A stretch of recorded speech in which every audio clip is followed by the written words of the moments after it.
Rebeca falando que está se recuperando dos efeitos da vacina. Todo mundo aí já está vacinado?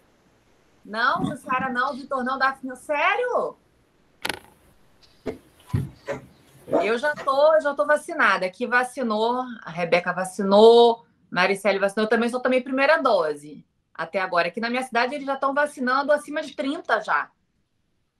E já tem umas 2 semanas já que eles começaram também, tá indo bem rápido. Também não senti nada, Maricele, não senti nada, nada, nada. E eu tomei Astra, que o pessoal fala que você passa mal com Astra, né? Eu tomei, não senti nada, meu pai tomou, não sentiu nada.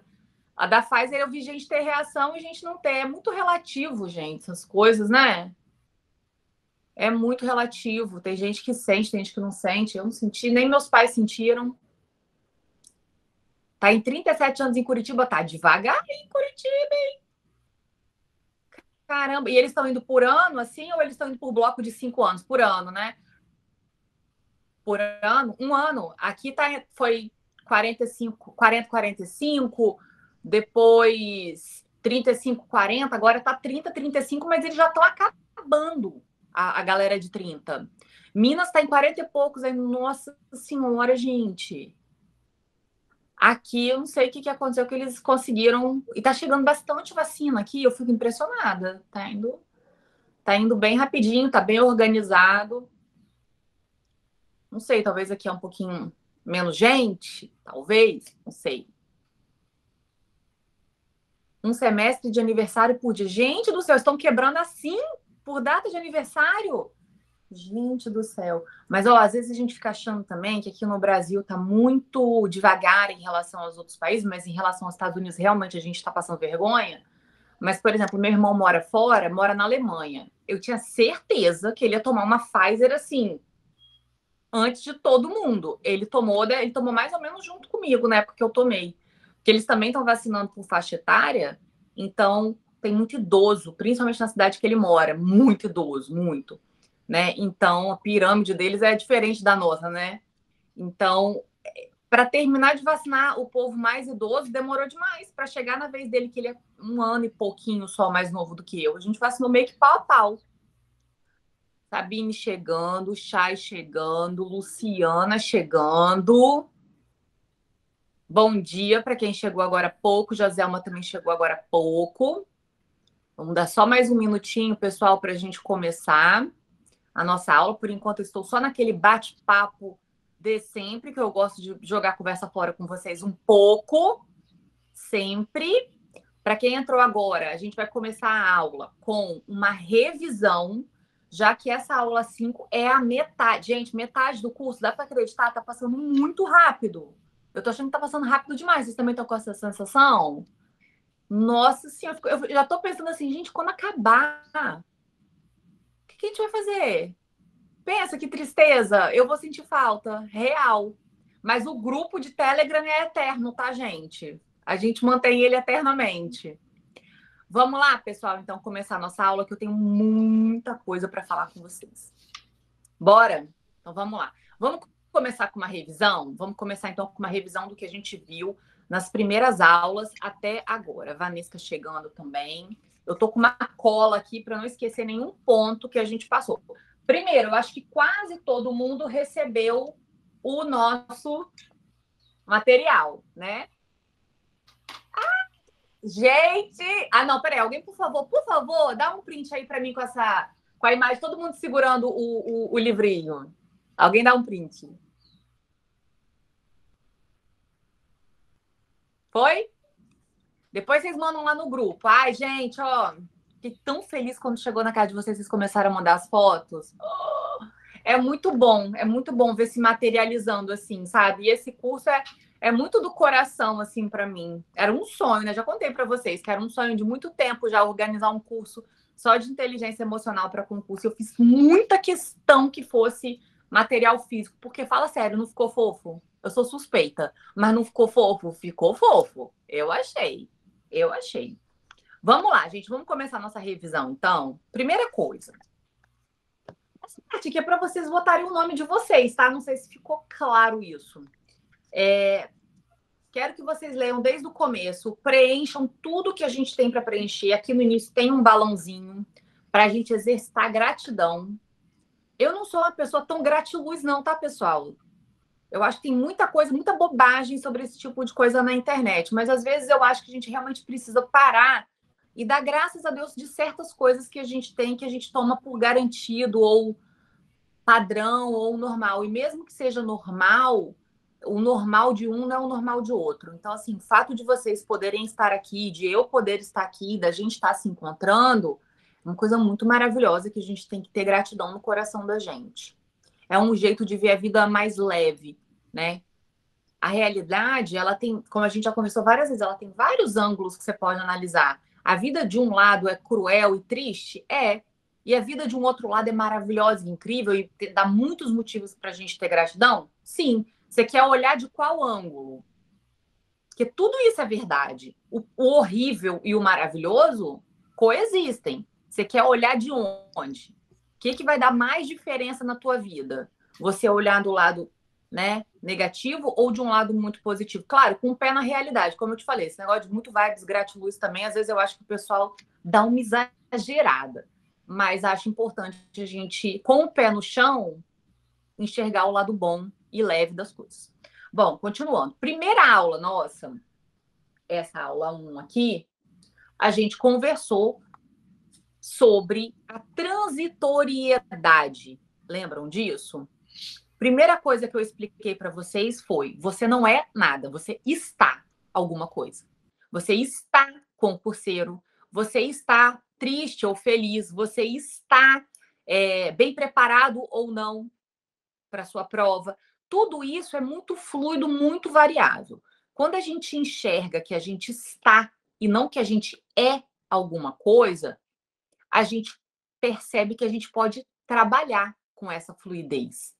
Se você tem um pensamento muito rígido, se você tem um pensamento de eu nasci assim, vou morrer assim, não tem como mudar, as coisas são imutáveis, aí realmente você acaba ficando muito refém, né, de sentimentos negativos, e você também cai numa zona de conforto de, gente, é uma condição que eu tenho, eu sou assim, não tem jeito, eu dei azar de ser assim, e não tem nada que eu possa fazer. Quando, na verdade, muita coisa tem para você fazer, né? Então, a primeira coisa que eu quero que vocês relembrem nessa revisãozinha do curso até agora é: você não é, você está alguma coisa. Então, se você está uma coisa ruim, tem como você mudar. E se você está uma coisa boa, você tem que lutar para manter essa coisa boa, porque ela pode se perder também.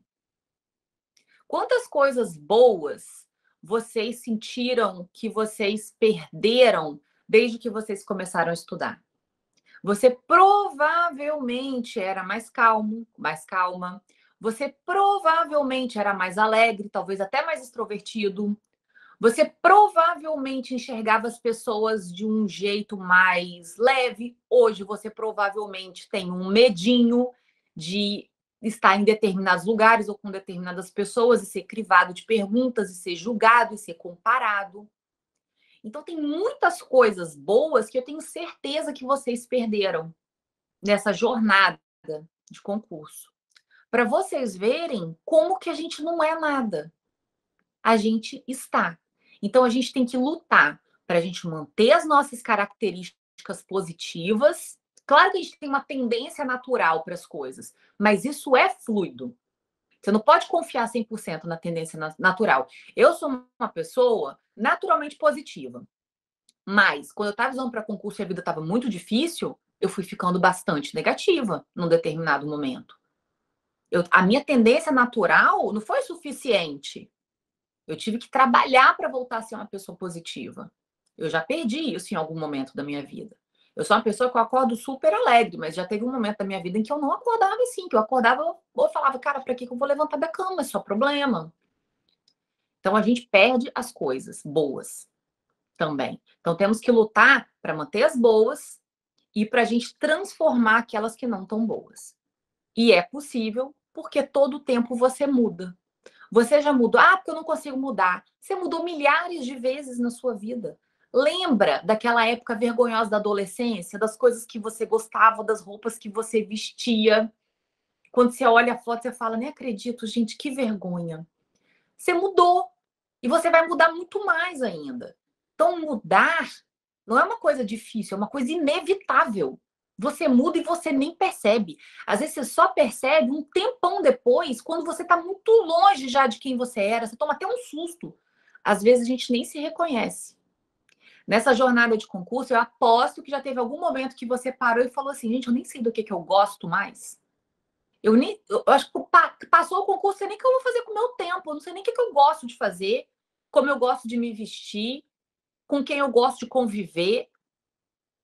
A gente muda, mudar é inevitável. Regina falando, total. Gente, eu lembro quando eu passei, eu não sabia o que fazer da minha vida, eu fiquei igual uma barata tonta, eu levei um tempão para pegar um ritmo, redescobrir o que eu gostava. No começo, eu tentei imitar tudo que eu gostava antes da jornada de estudo.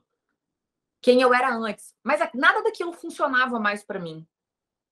Nada. Eu era outra pessoa, só que eu não sabia quem era aquela pessoa. Eu não tive tempo de conhecer aquela pessoa.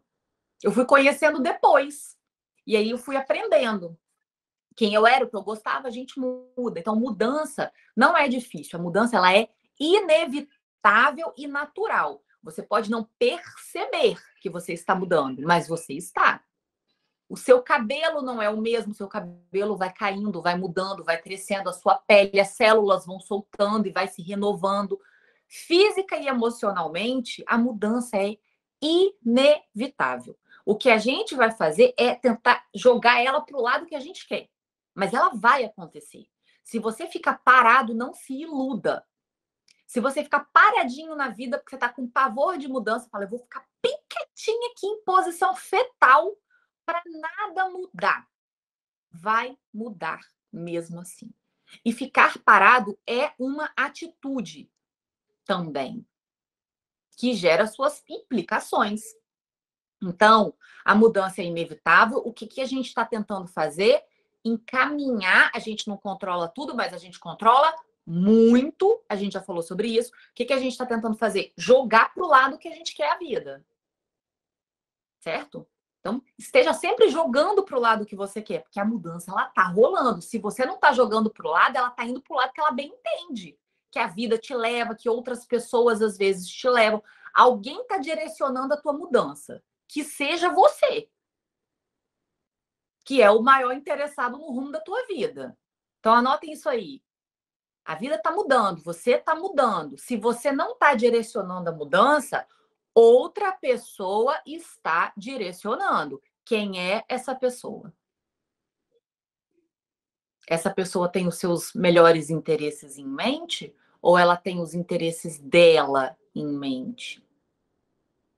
Às vezes a gente se permite mudar, e a gente vai falar muito sobre isso no tema da aula de hoje, porque uma pessoa que às vezes você nem gosta falou ou fez alguma coisa que direcionou o rumo da tua vida. Você nem gosta da pessoa, cara. Já pensou nisso? Às vezes é um comentário lá atrás, uma crítica, alguma coisa que balizou tuas decisões e às vezes mudou o rumo da tua vida.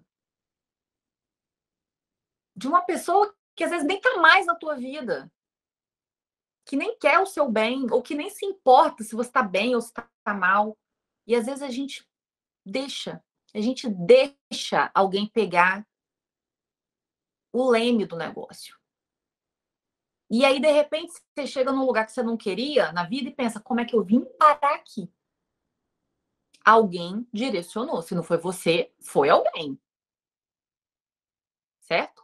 Então, isso é o que a gente aprendeu na aula 1. A gente falou muito sobre mudanças. A gente também falou na aula 1 sobre a diferença de culpa para responsabilidade. Lembram disso? Culpado é quem causa o problema, responsável é quem resolve. Você é o responsável. Quem é o culpado? Faz a menor diferença nessa altura do campeonato. A gente vai focar no responsável que é você. Claro que se você tiver uma energia tóxica na sua vida gerando problema, você vai falar assim, peraí, nessa hora vale a pena você parar e ver o culpado. Aí você extirpa essa pessoa, entendeu? Da sua vida. Se não for possível, às vezes não é possível, você vai abstrair essa pessoa da sua vida. Ah, é fácil fazer isso? Não, gente, é muito difícil. Estamos todos tentando, tá? Não vai achando que tem alguém que sabe fazer isso assim, na maior facilidade que não tem. É um exercício diário, tá? Mas a gente vai focar na responsabilidade, que é o que a gente controla. A gente não controla o comportamento dos outros. Então, se o culpado é uma pessoa que não você, não foi você que causou o problema, como é que a gente vai controlar essa criatura? O máximo que você pode fazer é se afastar dela. Mas você controla as suas ações. Então, você, sendo responsável, você controla a direção que você vai dar para aquela questão, né? E a responsabilidade, ao mesmo tempo que ela pesa, porque ela sim é de certa forma, um fardo, de certa forma, ela é um peso, ela também te empodera. Lembram disso que a gente conversou? Porque você quer que o rumo da sua vida esteja na sua mão ou na mão de outras pessoas. É melhor que esteja na sua. Ah, é difícil tomar conta? Pra caramba. Isso pesa? Pra caramba. É libertador você ser a pessoa que direciona? Com certeza. Com certeza. Senão você fica infantilizado. Se tem outra pessoa guiando o rumo da sua vida, você voltou para um modelo infantil de viver. Às vezes não é o pai ou a mãe que direciona. Às vezes é o marido, a esposa, às vezes até o filho, às vezes um amigo, uma amiga. Tem que ver bem. É melhor sempre que o responsável seja você. Certo? Então, isso aí a gente já tinha conversado. A gente também conversou sobre entender qual é o nosso problema de verdade. Que muitas vezes a gente dá um diagnóstico errado para o nosso problema. Qual é o diagnóstico errado, assim, campeão de aparecer? Procrastinação. Procrastinação é preguiça. A gente conversou sobre isso. Essa é a resposta mais rasa, mais fácil e que a gente mais vê por aí para procrastinação. Por quê? Porque dá trabalho parar e refletir sobre a real causa. Às vezes a gente tem preguiça? Sim, todo mundo tem preguiça. Agora, se você quer muito uma coisa, é o sonho da tua vida, um monte de coisa você está abrindo mão para poder estudar para o teu concurso, passar no concurso e ter aquela vida profissional que você sonhou para você, que impacta em todas as outras áreas. Você precisa daquilo e você sabe conscientemente que precisa e ninguém te enfiou aqui. Você entrou nesse universo de concurso porque você escolheu. Ah, porque eu não tinha outra opção? Tudo bem, mas ainda assim você escolheu, porque você poderia ter ido para iniciativa privada. Certo? Então você escolheu. Muito raramente uma pessoa com esse histórico, ela tem preguiça. Ela pode ter de vez em quando, mas ela essencialmente fura por medo, por ansiedade, por baixa autoestima, por autossabotagem em razão desses sentimentos. Então, é muito importante quando você está tendo algum problema, seja ele qual for, e o mais comum é a procrastinação, você parar e pensar: o que está causando isso? Mas pensar mesmo, parar e refletir. Eu tô com medo de quê? Por que que a gente se sabota? Olha só, gente, a vida já sabota a gente, amor. Não dá para você jogar contra você. Porque sempre tem um sem noção jogando contra você e tem as próprias circunstâncias, que estamos ao sabor da sorte nas circunstâncias. Às vezes elas serão positivas e vão nos ajudar, e às vezes não. Então, se você jogar contra você, você complica muito, muito mesmo a sua vida. Mas quase todo mundo, eu acho que todo mundo faz isso em algum momento da vida, pelo menos. Por que que a gente está se sabotando?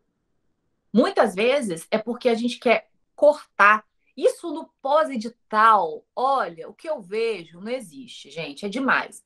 Chega no pós-edital, todo mundo começa a questionar a vida filosoficamente.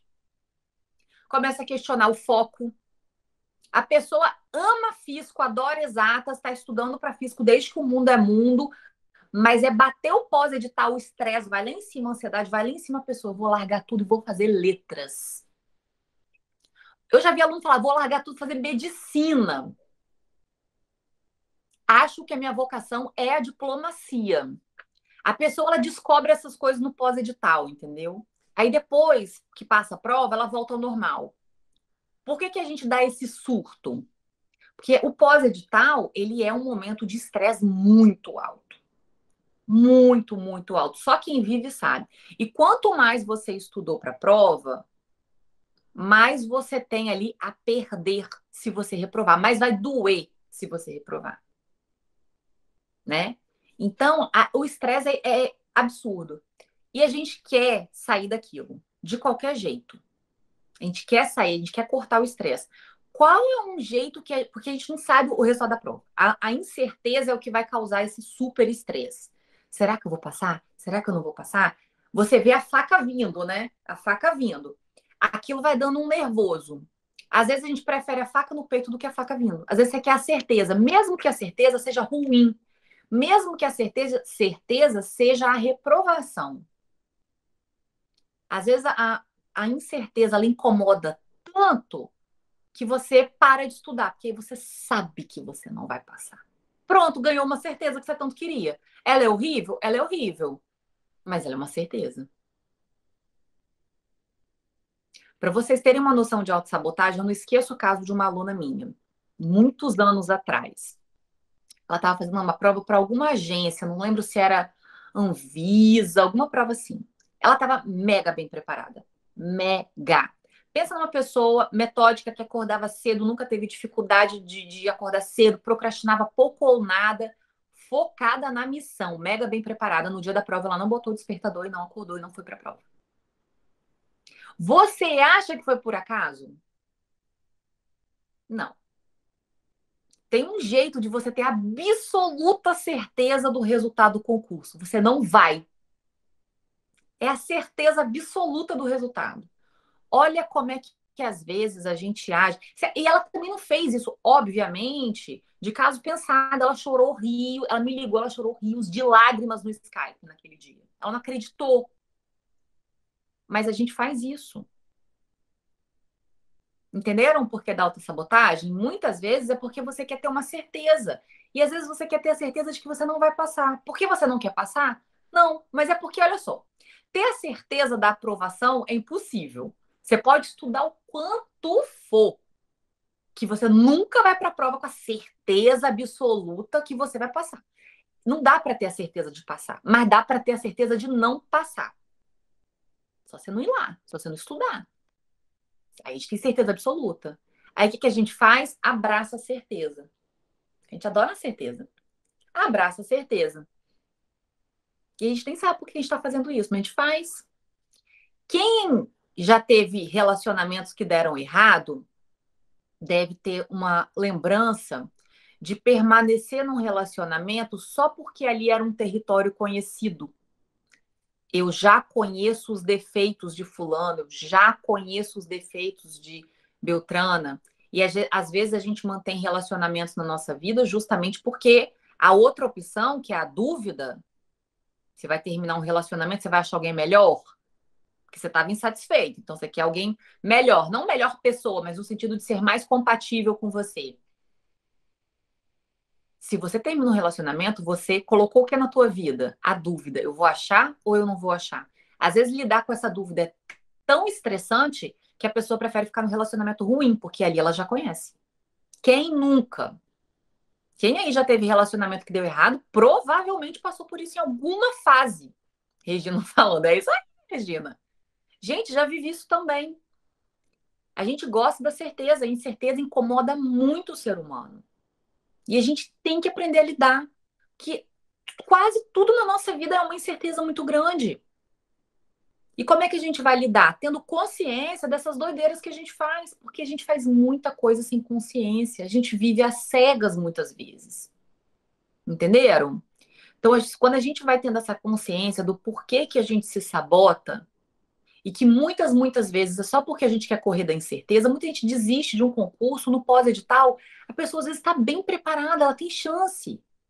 Por que a pessoa começa a se sabotar ou até mesmo desiste? Ou começa com essas histórias malucas de mudar de área, que nunca apareceu aquela dúvida, de repente aparece. É uma fuga. É uma justificativa para você pular daquele barco. Só que às vezes a gente não tem coragem de assumir para a gente mesmo que tá demais o estresse e a gente quer muito pular do barco. A gente não assume para a gente mesmo. Aí a gente começa a usar subterfúgios do tipo descobrir o meu talento, coisa que eu nunca tinha pensado na minha vida, mas eu descobri um talento aqui nesse momento. Sim, na semana da prova, descobri um novo talento. Agora é o sonho da minha vida. Entenderam? A gente inventa uma historinha, uma narrativa para justificar uma emoção que a gente não está sabendo administrar. Então, conversamos sobre isso, da questão da gente lidar com ter o diagnóstico certo para o que a gente está fazendo. De onde vem a sua procrastinação? De onde vem a sua autossabotagem? Às vezes você não está num pós-edital, você tá na sua caminhada de concurso, às vezes está no começo, às vezes você está no nível intermediário, e às vezes você fala, cara, eu sei que eu preciso estudar, mas parece que é uma coisa que me segura, eu não consigo sentar e estudar, me concentrar. Dá uma angústia, porque você quer fazer, mas não parece que tem alguma coisa que não deixa. O que que não deixa? É a voz na tua cabeça dizendo, é em vão, você tá se matando aí é à toa. Você tá dando a cara para bater no concurso, para quê? Para você passar vergonha, para todo mundo saber que você tentou e não conseguiu? É melhor você nem tentar, porque pelo menos você se poupa desse constrangimento. É essa voz que tá fazendo, que é a tal força que te segura e você não sabe o que que tá acontecendo. É a narrativa da tua cabeça dizendo para você que aquilo ali não vai dar em nada. Entenderam? A gente faz isso. Só que às vezes a gente não percebe que está fazendo isso. Então, o primeiro caminho para você conseguir calar essa voz na tua cabeça é você saber que ela está lá. Às vezes você não sabe que ela está lá, você nunca parou para pensar no que você pensa. Às vezes você acha que você não merece. Às vezes você se impõe determinadas punições. Alguém aqui já se determinou punições? Eu sei como é que é. Às vezes a gente determina punições para a gente se sentir digno, para a gente se sentir merecedor. Mas é a dor que nos torna merecedores? Diferente do que N religiões falaram para gente, porque isso é muito cultural e tem a questão religiosa muito nisso. Gente, se você for olhar a história, pensa na época medieval. Pensa em como é que todas as religiões vão ensinando você a expiar os seus pecados. É por meio de um sofrimento, muitas vezes um sofrimento físico. Às vezes você se impõe punições físicas, às vezes você se impõe punições emocionais, que vão refletir aonde? No seu físico. Vocês estão percebendo que às vezes a gente compra narrativas que não são nossas e a gente acha que aquilo é original de fábrica? Não é seu. Isso não é seu. Isso não é de nenhum de nós dessa geração. Isso é lá da época medieval.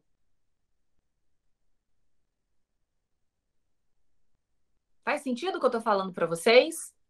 E isso vai se misturando na cultura e isso vai permanecendo na nossa vida e você acha que é teu. Não é seu.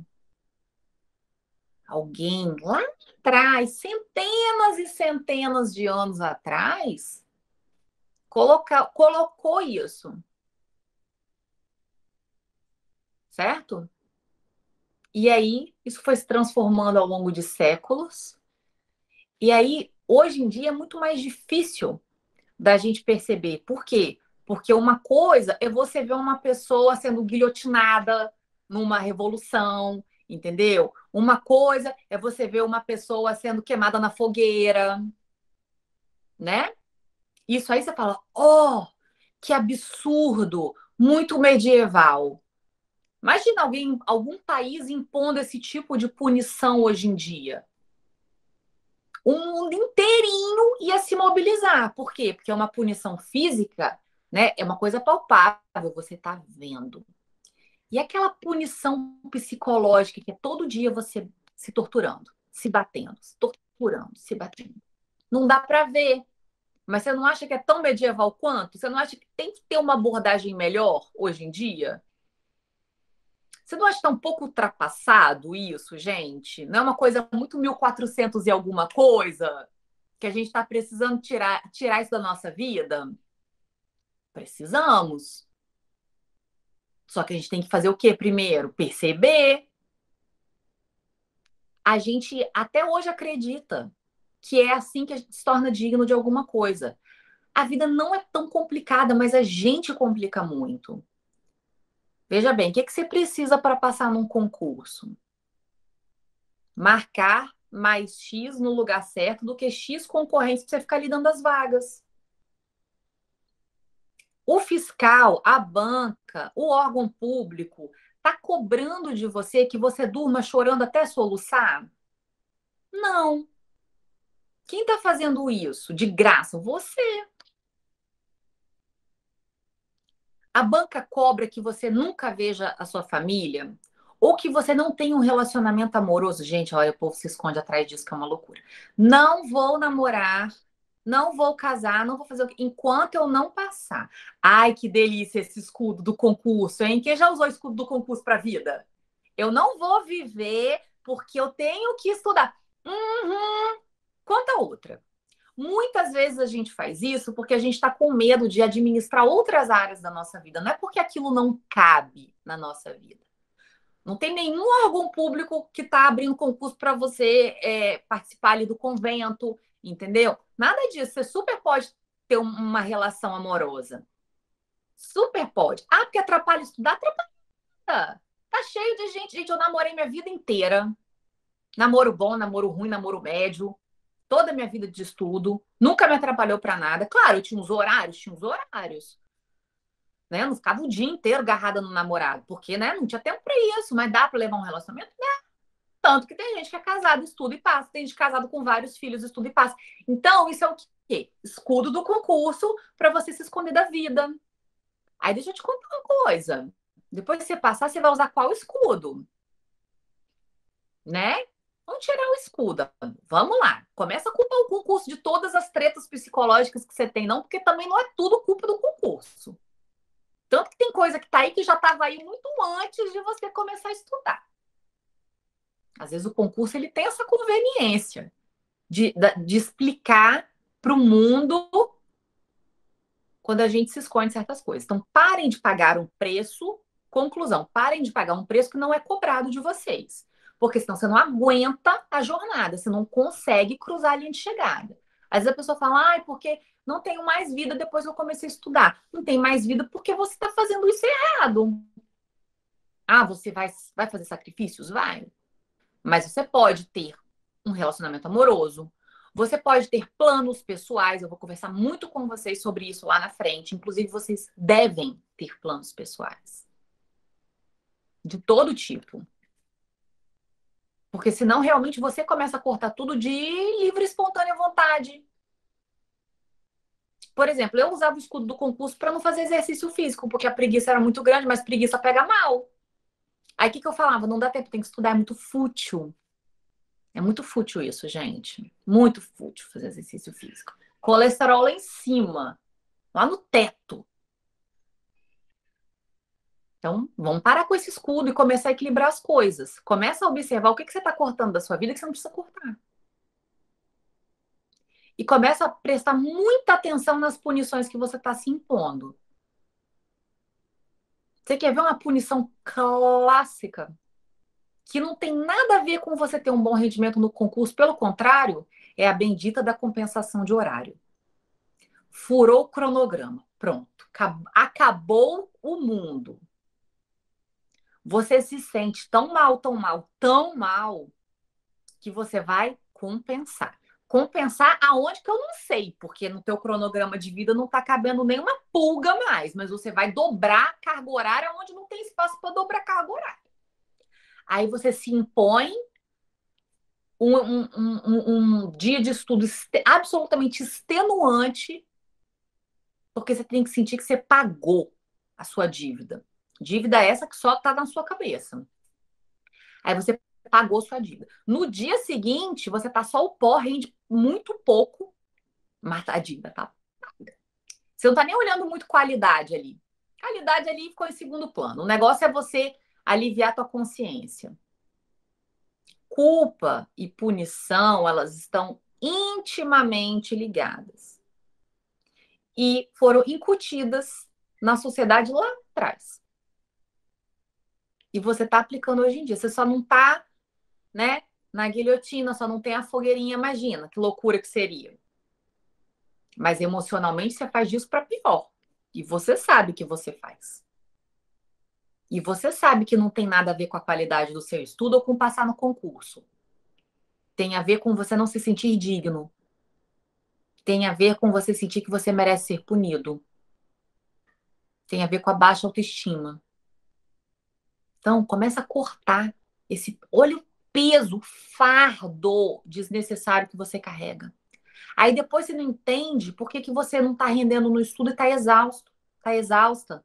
Você está exausta porque você está tornando sua própria vida um inferno. A troco de quê? Porque se aliviar a consciência funcionasse para você se sentir bem, você não repetiria a punição. Uma vez bastaria. Mas você percebeu que quanto mais você se pune, mais você se pune? Vira um vício, vira um hábito. Aí, olha o perigo. Se entra alguém na tua vida e impõe para você uma punição, sabe o que que você vai achar? Normal.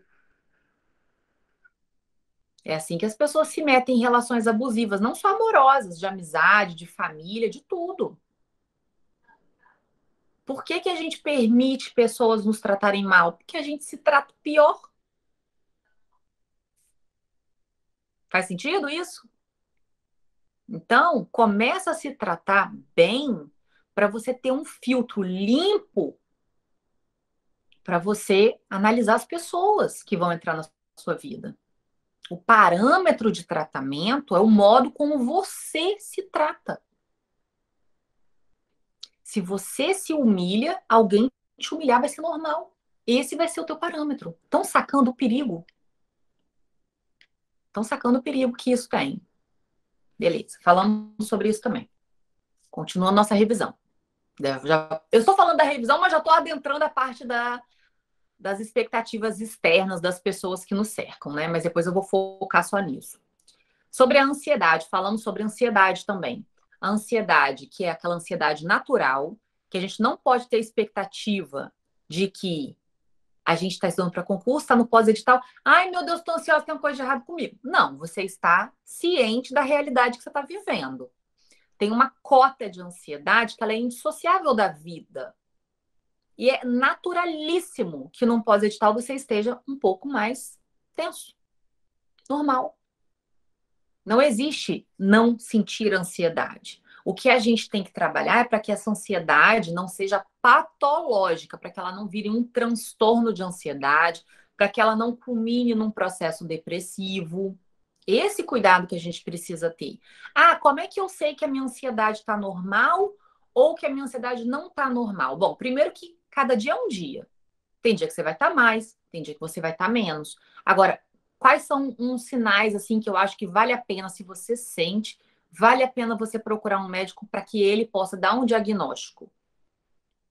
Se você está em momentos de descanso, sentindo o coração acelerar de repente, se você sente que o corpo treme, se você está com muito problema, tipo gastrite, muito problema, ou se sua imunidade está muito, muito baixa, você fica doente direto, vive mais doente do que bem.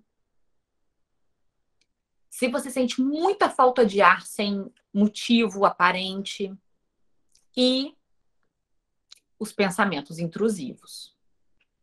Se você sente que parece que tem uma nuvem cinza na sua cabeça o dia todo, para onde você vai, aconteça o que acontecer, parece que tem uma coisa pesando em você e você não sabe explicar direito o que que é, ou se você está percebendo que você está tendo muito medo, você sente um medo, um medo, um medo, mas você não sabe exatamente de quê. Às vezes você não está numa situação de perigo, mas você está absolutamente apavorado, absolutamente apavorada. Se você começa a criar umas teorias muito loucas, do tipo, ai, se eu não ligar para fulano de tal, fulano vai morrer. Ah, se eu não visitar minha avó, ela vai morrer. Ah, esse tipo de coisa muito exagerada, muito. Você começa a conectar causa e consequência, que na verdade não tem conexão, é um sinal. Se alguma coisa para o resto da humanidade tem 1% de chance de acontecer, mas na sua cabeça tem 99% de chance de acontecer, liga o alerta, porque isso é um forte sinal de ansiedade. certo? Então, tá na dúvida? Se você tá na dúvida se você tem um problema sério de ansiedade, vá a um médico. Ah, mas eu não quero tomar remédio. Ninguém falou em remédio. O médico vai te dizer qual é o melhor tratamento para você. Muita gente se cura sem remédio. Muita gente se cura com remédio. Muita gente se cura só com terapia. Tem gente que não. Agora, concorda comigo que isso aí não vai voltar ao que era antes sozinho? Não, não vai. Eu vou te dar certeza. Não, isso aí não vai sumir magicamente. Isso foi construído ao longo de anos, talvez a sua vida inteira. Desconstruir isso vai dar um trabalhinho, isso não vai sumir igual um passe de mágica. E quanto mais você esperar, pior tende a ficar. E aí o tratamento vai ser muito mais difícil, demorado, certo? Então, tá na dúvida? Vai ao médico. Ah, mas eu não quero ir no psicólogo, eu tenho vergonha de ir no psicólogo, eu tenho vergonha de ir no psiquiatra. Vai no clínico geral. Vai lá e fala o que você está sentindo. Alterações muito grandes em padrões de sono, dorme demais, dorme de menos. Alterações muito grandes na alimentação, ganhou 20, 30 quilos ou perdeu 20, 30 quilos. Tudo que está muito exagerado, liga o alerta. Vai ao médico, se informa, pergunta, mas faz alguma coisa. Porque não fazer vai gerar uma consequência que você não. Acredita em mim, você não quer lidar com essa consequência. Certo? Falamos também. Deixa eu ver o que mais aqui que a gente precisa falar. Falamos da incerteza. Falamos muito de incerteza na aula passada, lembra? Falamos que a gente busca no concurso a estabilidade para ter uma certeza, para a gente ter um terreno firme, para a gente pisar, uma coisa para que a gente pode contar na vida, para que a gente possa, então, deixar a nossa vida florescer em outras áreas com mais tranquilidade. Mas que a incerteza ela está em tudo, que a gente precisa aprender a lidar com ela. E às vezes a gente fica segurando as rédeas. Lembra do desenho que tá no material de vocês? Quer ver? Eu vou dizer a página que tá. Vou botar aqui para vocês verem. Isso, a lá já tá botando ali. Lembra disso aqui? Às vezes a gente segura as rédeas e as rédeas não são nossas. Lembra que a gente falou sobre isso? Tem coisas no concurso especificamente que a gente pode controlar. A gente não falando que amou esse desenho, eu amo esse desenho também.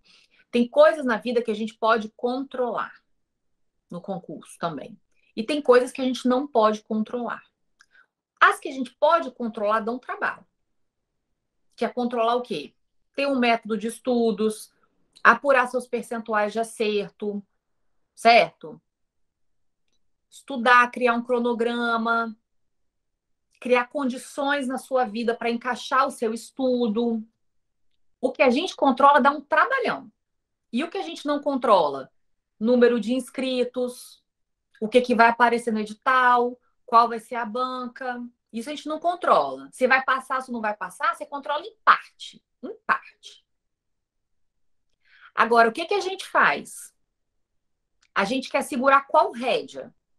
A gente gasta tempo criando história e criando cenários de quê? Do que a gente não controla. Por quê? Porque o que controla dá um trabalho, né? Aí é tão mais fácil a gente ficar criando o cenário do outro, que aí você se exime da responsabilidade. E a gente fica segurando aquelas rédeas que não são nossas. E toda vez que a gente tenta segurar uma rédea que não é nossa, o que acontece? Acontece o que acontece no desenho. Não é nossa rédea. A gente não tem força para segurar aquilo. A gente vai se machucar e não vai conseguir o que a gente quer.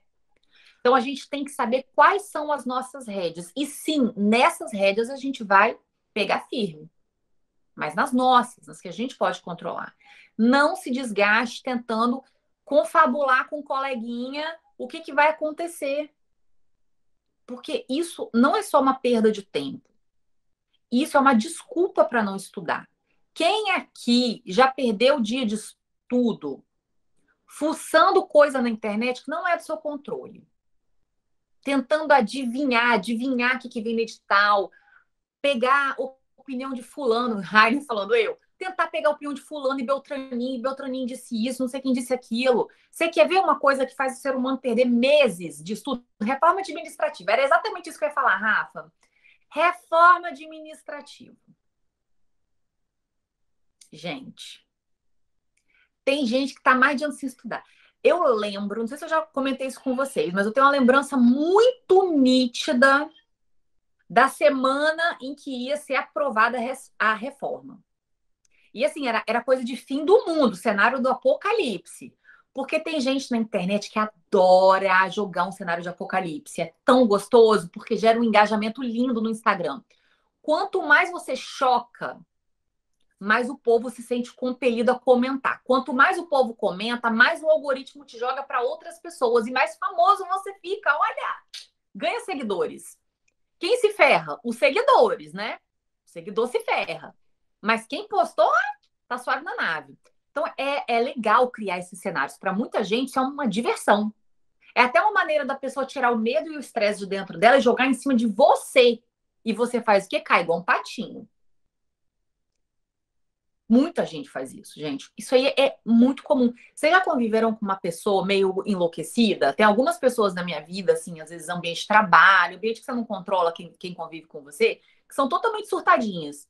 Aí a pessoa, ela só fica calma, você percebe na cara da criatura. Ela só fica calma depois que ela vomita toda a ansiedade dela em você.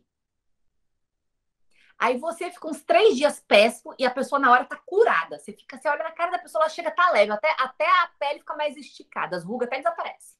Ah, porque a ruga foi pra sua cara, entendeu? Foi isso que aconteceu. Então, se liga nas pessoas que estão aterrorizando por aí e para de usar isso de desculpa para não estudar e para de tentar controlar o que não é seu. Quem aqui sofreu horrores com essa história de reforma administrativa? Horrores. Vamos pegar toda essa energia que você gastou com a reforma administrativa, vamos converter em PDFs lidos. Aonde você estaria? Eu sei que dá um medinho. É natural. Ah, você quer se informar? Ok, informe-se. Agora, bater boca na internet ou ficar lendo opinião que às vezes a pessoa não sabe, cara, o que tá falando. Tem um monte de gente que não sabe o que tá falando. E tem um monte de gente maluca que quer te destruir sem nem te conhecer, porque ela pensa que você é o concorrente. Então, quanto mais terrorismo ela fizer, maior é a chance de você pular do barco. E ela fica com o barco o quê? Só pra ela. Ó que espetáculo, ó que coisa boa. Ah, não tem gente que faz isso. Tem, ixi, tem demais. Reforma administrativa, controlamos ou não controlamos? Não controlamos. As coisas às vezes parecem na boca de acontecer também. Eu lembro da semana que ia ser aprovada, aquela semana não ia passar. Eu lembro de estar vendo o jornal falando, não, que essa semana de quinta-feira não passa, de quinta-feira não passa, de quinta-feira não passa. Eu lembro que eu tava com a barriga aqui, grávida do Rafa. O Rafa vai fazer 1 ano e meio. Cadê a reforma? Até essas coisas serem aprovadas, gente, eu estou no legislativo, acompanho muito votação. As coisas mudam muito. De um minuto para o outro, de um dia para o outro, quem dirá ao longo de meses. Ainda mais no Brasil, que, né? Preciso nem explicar, vocês moram aqui, vocês estão sabendo. Então, foca no que você controla. E para de ter esse medo absurdo. Parece que o maior medo da vida da gente é fazer um esforço e ele ser em vão. Deus me livre de ler uma linha de um PDF em vão. Quanta coisa ruim você não faz em vão? Estudo é sempre um ganho.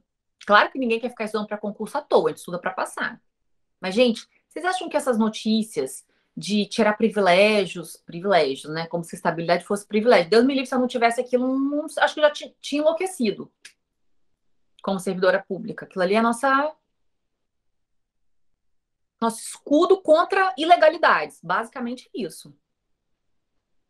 Aquilo tem uma aplicação prática que vocês não têm ideia. Ideia, vocês não têm ideia. Então, aquilo ali, essa notícia de acabar com isso, acabar com aquilo, gente, isso é mais velho que vento sul.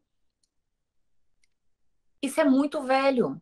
Ah, que em algum momento pode cortar alguma coisa? Pode. Mas você acha que na iniciativa privada você vai estar melhor? Até o negócio bater na gente, a iniciativa privada já foi dizimada. Entenderam? Então, pessoal, é muito difícil ter uma mudança assim extremamente significativa. Agora, o terrorismo é permanente. Eu tô nessa, gente, desde 2006. Essas coisas para mim é notícia velha. Eu já vi isso milhares de vezes em todo tipo de governo, entendeu? Claro que agora tá um pouco mais caprichado, sendo bem sincero. Mas já vi. Isso não é notícia nova. Então, parem de ficar ligados nesse terrorismo. E, não sei se vocês viram esses dias, eu postei sobre marketing do medo. Cursinhos, coaches, algumas empresas de concurso, elas trabalham com o marketing do medo. O que é o marketing do medo? Se você não comprar isso aqui, você não vai passar. Se você não fizer isso aqui, você não vai passar. Se você não estudar 12 horas por dia, você não vai passar. Isso é marketing do medo. Por que eles fazem isso? Que vende que é uma beleza, igual água no deserto. Vende muito. O medo é um sentimento muito primitivo e forte do ser humano. Então você bate ali no ponto de dor. E a gente já falou que a gente fica tentando comprar certeza na vida. Lembra dessa conversa da aula passada? Que a gente compra certeza? Como é que a gente compra certeza? Como é que concurseiro compra certeza? Material. Compra material, material, material, curso, curso, curso, material, material, material. Lê nada. Mas tá lá. É como se você, ó, comprei um PDF, comprei um curso em PDF, comprei 10% da minha vaga. Comprei outro curso em PDF, comprei mais 10% da minha vaga. Né? Não é? Então, isso tô dando um exemplo, mas a gente compra certezas de muitas maneiras na nossa vida. E, como a gente já falou, a gente não tem certeza, certeza mesmo, de nada. Se a gente está comprando certeza, quem está vendendo certeza está mentindo, concorda? Se a gente está comprando certeza, quem está vendendo certeza está mentindo. Então, não caiam no marketing do medo. Quando você lê uma coisa muito exagerada de algum cursinho ou de algum coach, aprenda a olhar para as pessoas que trabalham com concursos como empresas. Somos empresas. Eu sou uma empresa, eu sou empresamente concurseira. Eu tento humanizar ao máximo. Eu tento falar com vocês de igual para igual, porque é assim que eu me sinto. E tem outras pessoas que trabalham com esse viés, mas tem muita gente que não. Tem muita gente que opta por trabalhar com marketing do medo. Certo? Então, filtro. Lembra que eu falei? Você é responsável pelo teu filtro. Tem que ter filtro, você é uma pessoa adulta. Ah, porque fulano disse uma coisa e fiquei desestabilizada. Daqui a pouco a gente vai falar mais sobre isso. Porque faltou teu filtro. Como é que fulaninho tem tanto poder em cima de você? Tá errado isso, concorda? Você não é criança. Certo? Então essa foi nossa revisão. Ah, só para a gente fechar a revisão, falamos também do perfeccionismo como uma tentativa de comprar certeza. Clássico, né? Perfeccionismo é uma tentativa de comprar certeza, ainda você se elogia. Porque quando você fala eu sou perfeccionista, você está falando o quê? Estou muito próxima da perfeição. Né? Quem está muito próximo da perfeição? Gente, ninguém, né? Vamos falar a verdade, ninguém. Mas é um jeito de comprar certeza socialmente bem aceito demais. Muito bem aceito. Porém, super nocivo para você e você sabe disso. Porque carregar o fardo da perfeição é muito cruel. Porque você nunca vai ganhar esse jogo, porque você nunca vai ser perfeito. Então, a gente não quer carregar esse fardo. Certo? Quando a gente carrega muitos fardos, o que acontece? A gente não consegue se mexer na vida. Para a gente andar longe, não pode ter fardo. Certo? E outra coisa que eu separei aqui para lembrar vocês é: em vez de tentar comprar certeza, transforme-se na sua certeza. Você tem que saber que você pode contar com você, que você sempre vai dar seus pulos, que você sempre vai achar uma saída, que você sempre vai dar um jeito. A garantia é você e mais ninguém. Então, para de comprar essas certezas externas que depois só vai gerar frustração e às vezes até dívida. E começa a olhar para você como a fonte da sua certeza, como instrumento para fazer tua vida andar. Vitor falando, como é que a gente vai se livrar desse fardo da perfeição? Primeira coisa, assumindo para você mesmo que não existe perfeito. O perfeito de uma pessoa não é o perfeito da outra pessoa. E percebendo que você está comprando certeza.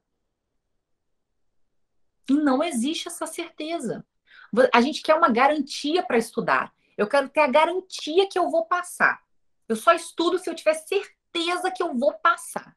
E aí você começa a ser perfeccionista para achar que você vai ter certeza que você vai passar, porque está fazendo perfeito. Perfeito passa. Perfeito adoece. Perfeito nem chega no dia da prova às vezes. É tomando essa consciência, Vitor, que a gente vai rompendo com esse perfeccionismo. Eu era super perfeccionista. E hoje eu vejo, era uma mistura de vaidade, uma vaidade própria da imaturidade da idade que eu tinha, da minha visão de mundo. Era uma maneira de comprar certeza, era uma maneira de me esconder de coisas que eu tinha medo de lidar. Era a minha desculpa perfeita. Só que o dia que eu percebi que eu podia ser perfeita aos meus olhos, nos meus padrões, e que aquilo às vezes não significava nada para as outras pessoas que às vezes eu queria agradar, ou eu queria impressionar, ou para o concurso que eu já estudei perfeita e não passei. Aí quando você toma uns tapa na cara assim, você acorda. Eu tô tentando acordar vocês sem o tapa na cara. Entenderam? Então, a perfeição, o perfeccionismo, ele não é uma qualidade. Vamos desconstruir isso. A gente é muito ensinado que ser perfeccionista é buscar a excelência. Não, ser perfeccionista é uma pessoa que está prestando atenção num detalhe que não merecia tanta atenção. É isso. O perfeccionista, ele não é uma pessoa pragmática, focada no resultado. Ele está focado nos pormenores que não merecem tanta atenção. Porque você tem coisas maiores para dar atenção. E o perfeccionista é uma pessoa que está fadada ao fracasso. Porque se a meta é o perfeito, ele sempre vai ficar quem? Ninguém é perfeito. É justo com você uma cobrança de perfeccionismo? E normalmente quem é perfeccionista acaba sendo perfeccionista com os outros. Isso prejudica todas as suas relações. Certo? Então, o que faz a gente romper com os padrões de comportamento que a gente tem é justamente a tomada de consciência. E como é que a gente toma consciência? Fazendo o que a gente está fazendo aqui. Certo? Também pode ver vídeo, ver filme, ler livro. Quanto mais você se informar e tiver mais clareza, enxergar as coisas com mais clareza, mais fácil fica romper com os comportamentos. Certo? Vamos entrar agora no tema da aula, pessoal, no cerne da aula mesmo. A gente vai conversar na aula de hoje sobre expectativas externas. Não é aquela cobrança que você colocou dentro de você, não. Isso é tema da próxima aula. Na aula de hoje, a gente vai conversar sobre as pessoas que estão à nossa volta. Vamos lá. Tem dois grupos.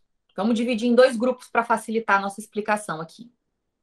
Tem aquele grupo de pessoas que você ama, que você se importa e que se importam com você. E tem aquelas pessoas que são meio aleatórias na sua vida, que você não ama, digamos assim, certo? Vamos conversar primeiro sobre a galera que você ama e que te ama também.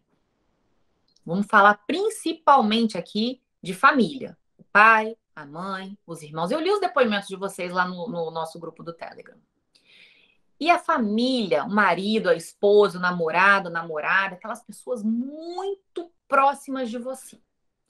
Normalmente é o comentário delas que dói mais. Primeiro, porque você tem uma expectativa muito alta em relação ao apoio. A Ju falando essa aula para mim.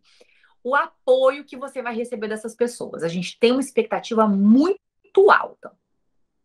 Porque você pensa, se essa pessoa me ama, ela vai me entender, querer o melhor para mim, concordar comigo e apoiar todas as minhas ideias. Porque se ela me ama, faz mais sua obrigação. Não é isso que a gente acha? É isso que a gente acha. Agora vamos lá. Primeira coisa, ninguém por mais que te ame, é obrigado a concordar com as suas ideias ou com o seu plano de vida. Cada pessoa tem direito sagrado. Grava isso que eu vou te falar. Porque toda vez que alguém falar uma coisa que doer em você, você vai lembrar de eu falando isso para você. Todo ser humano tem direito sagrado à sua opinião. A pessoa ela tem o direito de olhar para você e achar que você está cometendo o maior erro da sua vida ao estudar para o concurso. Ela pode fazer isso. É o direito dela achar isso. Por que você acha que você tem que mudar a opinião dessa criatura? Cada um com o seu cada um. A pessoa tem direito de pensar o que ela quiser. Ela não tem o direito de te humilhar sobre o que ela acha sobre você. Isso não. Mas achar, ela pode achar o que ela quiser. Ela pode achar, inclusive, uma pessoa horrível. Ela pode achar burra, ela pode achar chata, pode achar um monte de coisa ruim. Pode achar, pode. Você também acha isso de um monte de gente, é ou não é verdade? É porque a gente acha isso dos outros, mas a gente não quer que os outros achem isso da gente. Mas achar todo mundo pode. Da galera que te ama, eles provavelmente não acham coisas ruins sobre você. Mas às vezes eles vão olhar para você e falar assim: não acho que isso é uma boa decisão. Não acho. Só que a gente é ruim ouvir isso, né? Porque você já tá com aquela pontinha de dúvida. Esse é o problema. Você tá com aquela pontinha de dúvida lá no seu coração se isso vai dar certo ou não. Aí a pessoa chega lá e fala: será? Aí pronto, aí desmorona, né? Já tinha gasolina ali preparada, riscou o fósforo, jogou. Foi isso que aconteceu. Por isso que dói. Porque a gente mesmo tá com medo. A gente mesmo tá com dúvida. Porque tudo é uma incerteza. O concurso ele é uma aposta, mas ele não é uma certeza. Aí chega a pessoa e fala assim: tô achando que isso aí vai dar certo. Não, você fala, jura? Pronto, acabou, ninguém dorme de noite mais. Agora vamos lá. Rafaela falando, deixa eu ler aqui o comentário da Rafa. Meu namorado falando que achava que eu deveria abrir meu leque, desabei a chorar, ele não entendeu nada. Gente, olha só. A gente tá com a dor no coração. A gente tá meio bomba relógio estudando para concurso. Às vezes a pessoa fala um negócio maior nada a ver para você, explode.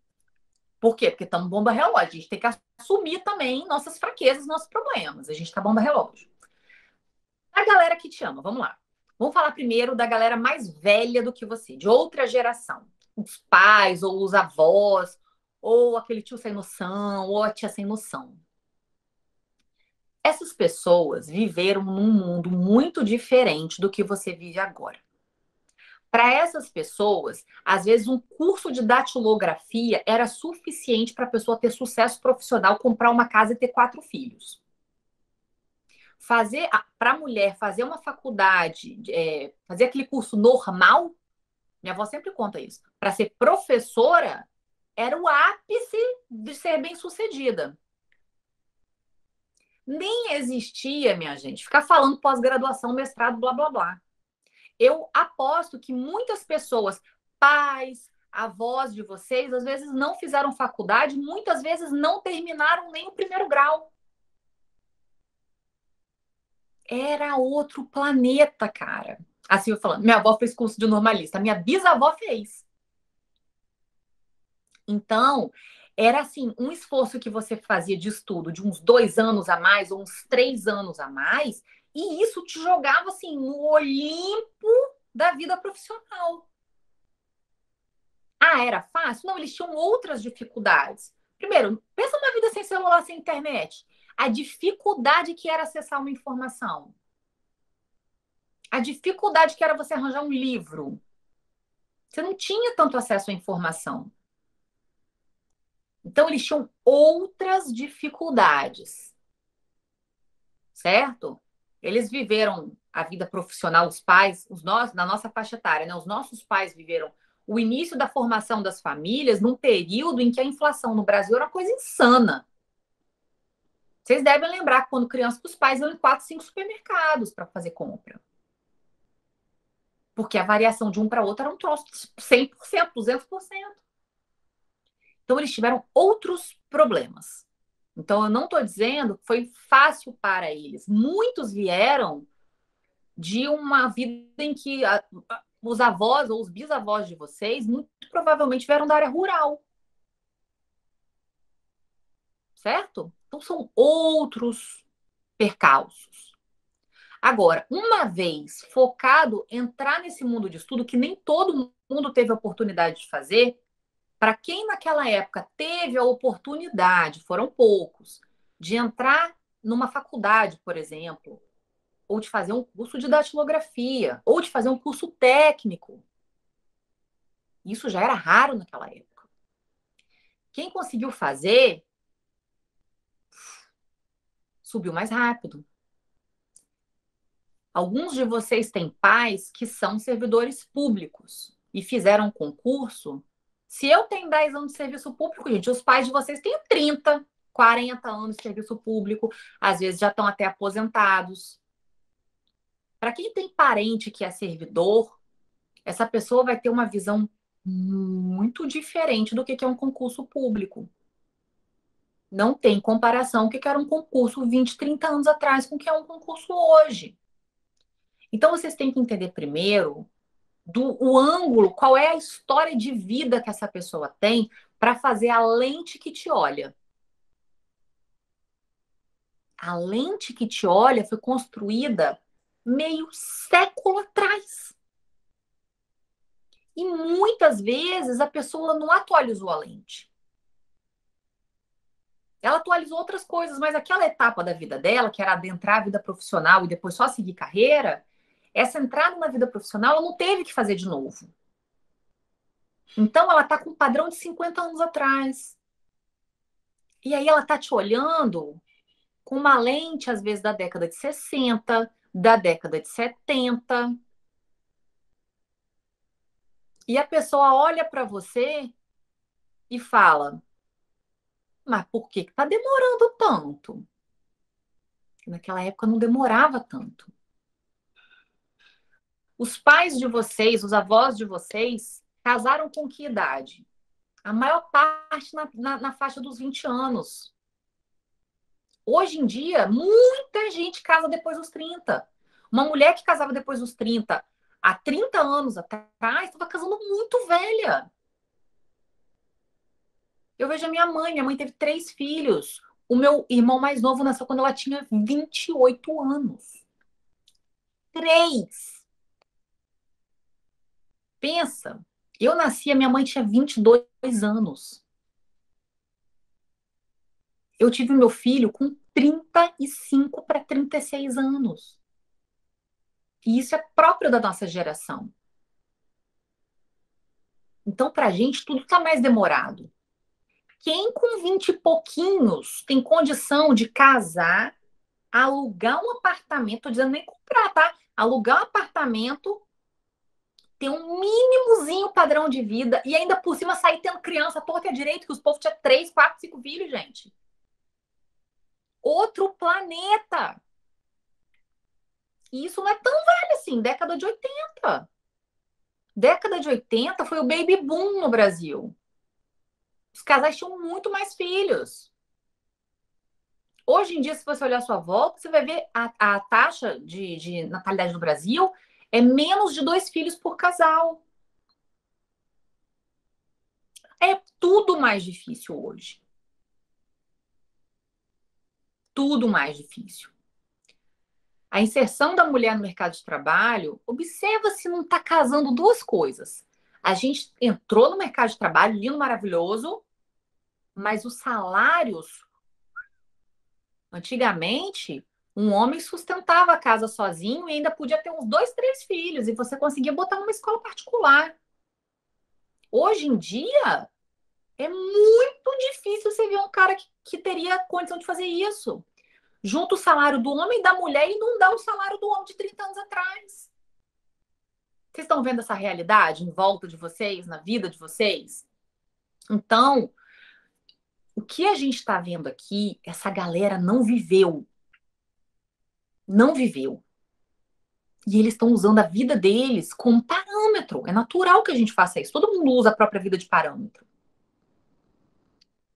Eu estava conversando com uma aluna ontem e eu falei, gente, eu vou conversar isso com os meninos do Impacto, que eu tive uma ideia. Ela estava me contando, concurseira iniciante, né? Estudou assim 2, 3 meses até agora. Muito inteligente, muito capaz, indo muito bem, mas uma concurseira iniciante, né? E ela tinha se inscrito por uma série de provas. Ano passado, no início da pandemia, e a prova foi suspensa e agora a prova ia voltar a acontecer. Aí ela foi fazer a bendita da prova. Aí ela foi muito mal, claro, porque ela não viu nada. Ela não viu 20% do edital. Então, era líquido e certo que ela ia e ela ia apanhar. Foi para ter uma experiência. Ela sabia disso. Eu falei isso com ela e ela já está consciente. Os pais, porém, não conhecem essa realidade. E estão vendo essa menina estudar dia, noite e dia há uns 3, 4 meses. Nunca na vida deles eles viram uma pessoa estudar 3, 4 meses para uma prova. Na escola não é assim, na faculdade não é assim, na vida deles não foi assim. Eles tinham a certeza, como o céu é azul, que ela ia passar em primeiro lugar. Só que ela viu o quê? Vou jogar alto, 20% do edital. Jogando alto, tá? Ela é uma aluna que ela tem uma facilidade acima da média, ela é muito inteligente. Mas ninguém adivinha a matéria. E ela também esquece e precisa revisar muito, como todos vocês. E os pais estão assim, oh, como assim? E ela estava arrasada porque ela tinha que explicar para os pais por que ela tinha tido um resultado tão ruim. E eles querem que ela se inscreva para juiz federal, para fazer prova daqui a pouco. Como é que faz? Estão vendo que além. O que eu quero que vocês retenham dessa aula de hoje é: muitas vezes, quando são pessoas do seu seio familiar, a pessoa ela não está falando coisas ruins que doem em você por maldade, mas sim por ignorância. Ignorância no sentido de ignorar aquela realidade. Ela não conhece aquilo. Viveu outra coisa. Os fatos que ela tem para se basear são os fatos dela de outra época. Então, o que eu sugeri para essa aluna e eu vou sugerir para vocês, que eu acho que já resolve. Se a pessoa tiver um tiquinho de abertura e boa vontade de te entender, de te ouvir, vai clarear muito, vai resolver muito do seu estresse. Eles não têm noção da quantidade de matéria que vocês têm que estudar. Não tem noção. Então, você já começa explicando que é mais ou menos assim. Vai cair na prova uma faculdade de direito, mais meia faculdade de exatas, de alguma área de exatas, mais letras, entendeu? É mais ou menos, é um mix de faculdades que vai cair na prova. Porque isso é uma coisa que já fica mais fácil da pessoa entender. Para ficar ainda mais concreto, você pega um PDF e abre no computador. Tô falando sério com vocês, para a pessoa ter noção. Porque olha só, como muito material hoje em dia não é físico, se você tivesse uma estante lotada de livros dessa grossura, a pessoa tem um pouquinho mais de noção, mas ela nem tá vendo o que você está estudando. Nem tá vendo. Só vê você no computador. Entendeu? Silvia, pega um vadimeco. Olha isso aqui. Abre o PDF, rola as páginas até o final e fala assim, amorzinho, veja bem. Faz uma lista das matérias. Coloca português, raciocínio lógico, informática, direito administrativo, direito constitucional, blá, blá, blá, blá, blá, blá, blá. Faz a lista das matérias. E aí você abre um PDF. Você fala assim, tá vendo isso aqui? É como se fosse um capítulo de um livro. Esse aqui de 100 páginas é um capítulo. Nessa matéria aqui, eu tenho que ler 10 desse. Nessa matéria aqui, eu tenho que ler 14 desse. Nessa matéria daqui, eu tenho que ler 20 desse. E eu tenho que ler uma vez só, não, porque olha só, eu tenho que saber isso aqui de cabeça, praticamente recitando. Então, eu não tenho que ler isso uma vez, eu tenho que ler isso. Tenta ler você e recitar, ver se você consegue, amor. Difícil, né? Então, é bem difícil. E aí a pessoa vai começar a atualizar um pouco o filtro dela. Assim, vou botar minha mãe para seguir a Gabi. Adorei. Adorei. Abre o troço e mostra, porque essas pessoas, coitadas, elas não sabem, elas não estão vendo. Nem livro físico vocês têm, gente. Também ajuda um pouco. para a pessoa entender, entendeu? Quando você for para um concurso que você sabe que é uma situação tipo essa da minha aluna, que você vai para testar, ou enfim, você fala assim, amor, tá vendo isso aqui? Vamos somar, hein? Ó, tal matéria 10 desse de 100 páginas, tal matéria... dá aquela planilhada boa. E você fala assim, tá vendo disso aqui? Que aqui são 10 de 100 páginas, eu vi dois. Esse aqui, eu vi um. Esse aqui, nunca ouvi falar na minha vida, nem comecei. Explica isso para a pessoa, porque ela vai entender por que demora. Aí é capaz, se a pessoa chegou até aí na conversa, ó, palmas para ela, que ela já foi muito paciente. Aí a pessoa ouviu isso, ela vai ficar muito chocada. Porque, convenhamos, até a gente fica, né? Imagina eles. Aí você vai falar assim, a pessoa vai te perguntar, você enlouqueceu? Por que você está fazendo isso com a sua vida? É provável que a pessoa te pergunte isso. Aí nós vamos adentrar o que? As benesses do serviço público. Olha, isso aqui realmente vai ser sinistro de fazer. Queria te dizer que eu também tô com medo, então assim, se você puder me ajudar e não me aterrorizar, não precisa nem incentivar, assim, não me aterrorizar já é meio caminho andado. Já me ajuda muito, né? Eu também tô com medo. Mas olha só, a minha outra opção é ganhar X na iniciativa privada, trabalhar X horas. Tem gente que vai na iniciativa privada e consegue estudar. Tem gente que a área daquela pessoa exige 10 horas de trabalho, ou só arruma trabalho assim. Ou o deslocamento é de muitas horas. Eu não vou ter tempo de crescer na vida. Ali naquela empresa ou nessa área, as pessoas, na média, estão ganhando X. Isso não paga nenhum aluguel, isso não paga, às vezes, uma prestação de apartamento. Não dá, eu nunca vou sair do lugar se eu ficar ali ganhando X. E quando você sobe na iniciativa privada, em regra, você é mandado embora para ser substituído por alguém mais barato.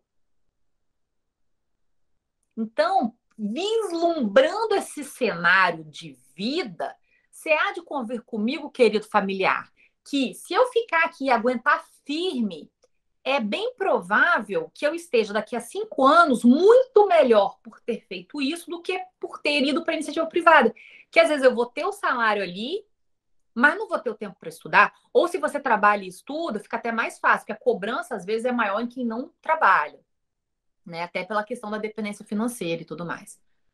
Mas isso ajuda até a pessoa entender que demora, é um risco e você está ciente que é um risco, mas o outro é a certeza de você não ter uma carreira do jeito que você sonha, ou um salário que você sonha, ou a qualidade de vida que você sonha. Aí depois que você fez esse discurso do lado ruim, para a pessoa também tomar um rumo na vida dela e entender que é pesadão, mais do que ela está imaginando, primeiro dá esse choque de realidade. A pessoa vai pensar duas vezes antes de te cobrar. Depois, você começa a falar a parte boa. Olha, tem a estabilidade, funciona assim, assim, assado. Observa na pandemia como muita gente, né, perdeu tudo que tinha. Se eu tivesse concursado, eu estaria blindado contra isso. Eu tenho um plano de carreira que, se eu fizer só a minha parte, eu já vou com certeza subir. Então, daqui a X tempo, eu vou estar ganhando mais. Eu vou ter, enfim. Vocês sabem a parte boa, né? Capricha no discurso da parte boa. Fala, olha, eu tô fazendo isso por mim, mas eu também tô fazendo isso pela família, porque se eu estiver bem, eu tenho condição de ajudar a família. Ou pelo menos de não depender de ajuda da família, porque às vezes você não precisa nem dar coisa para as pessoas.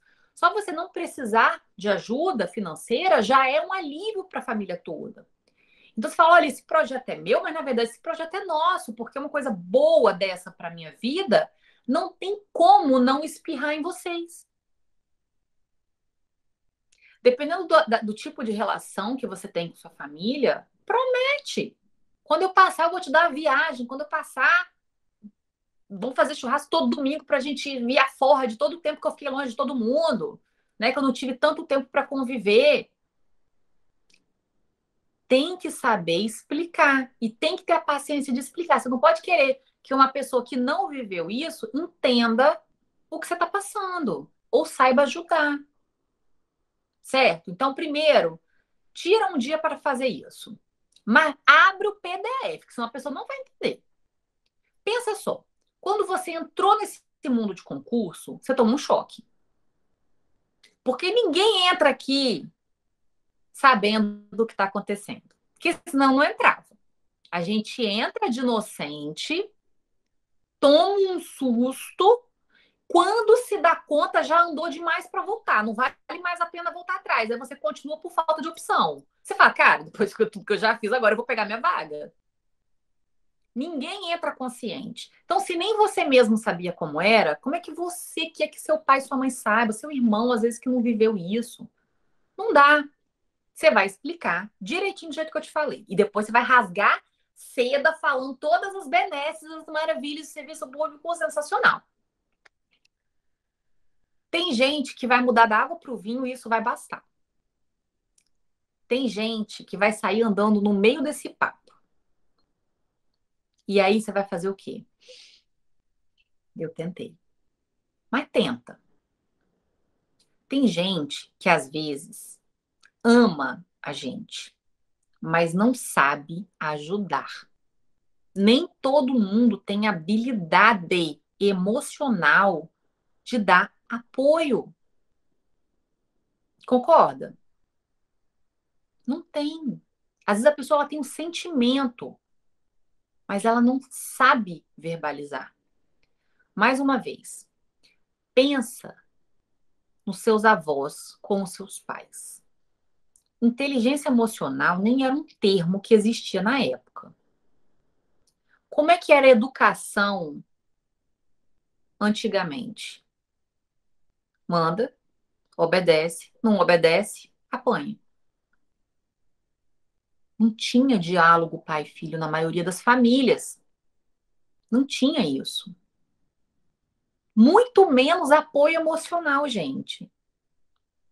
Então você está exigindo de uma geração uma coisa que a maioria nunca teve.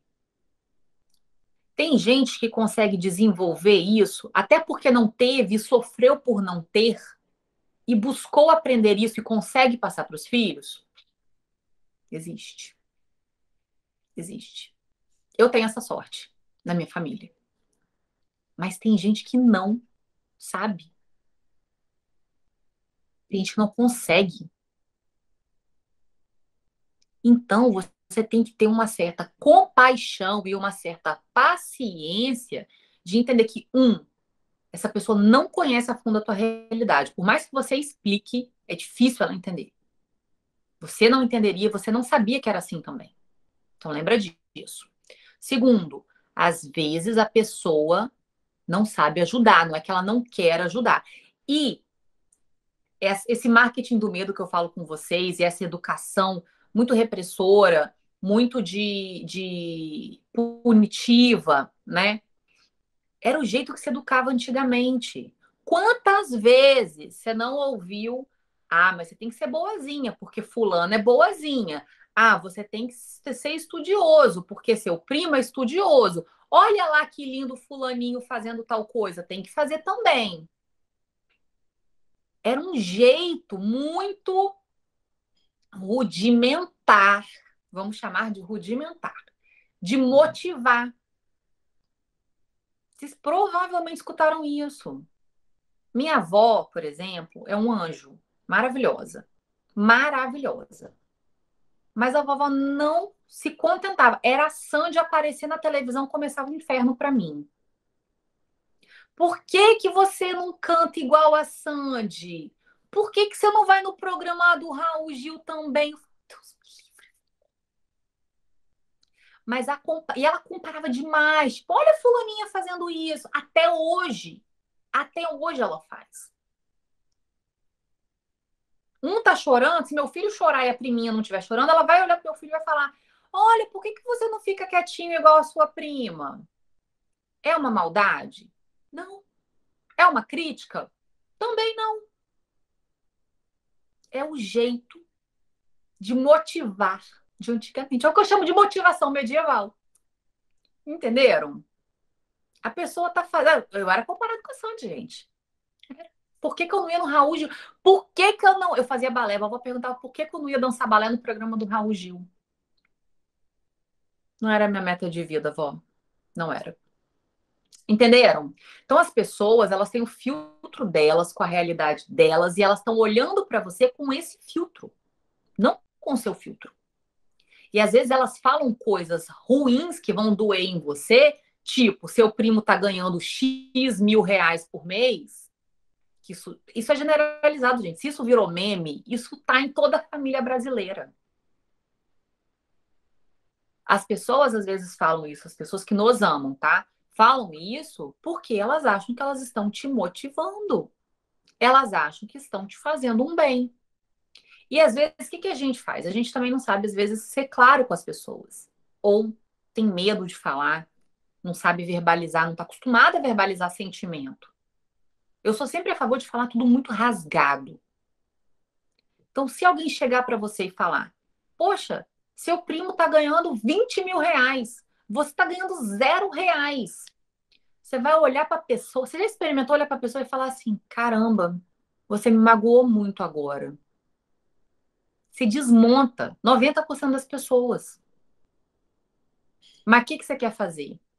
Ou você vai dar uma resposta sarcástica, ou você vai sair bravo, chutando, batendo porta. Aí a pessoa que achou que estava te ajudando te acha um ingrato ainda, que se ela te ajudou e você não valorizou. E você fica, gente, que pessoa maluca, sem noção. Quem fala isso? Quem faz isso?